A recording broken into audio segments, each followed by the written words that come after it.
mentingke wong liya apa rasa tresnamu saiki wis sirna kaya lumut ing pinggir segara.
Apa sifatmu saiki wis sirna kowe ninggalke aku mentingke wong liya apa rasa tresnamu saiki wis sirna kaya lumut ing pinggir segara.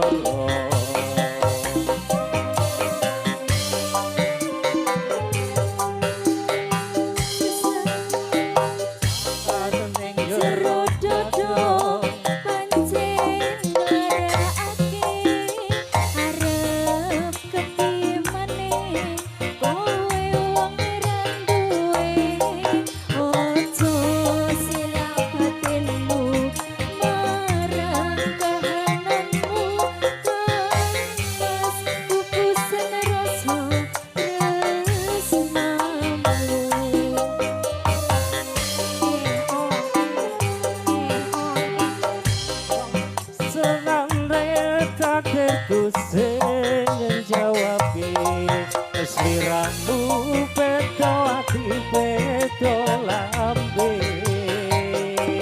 wis ketemu rasaku kang mas rungokno tangisku becike saka uripku ari basah rangge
matur suwun.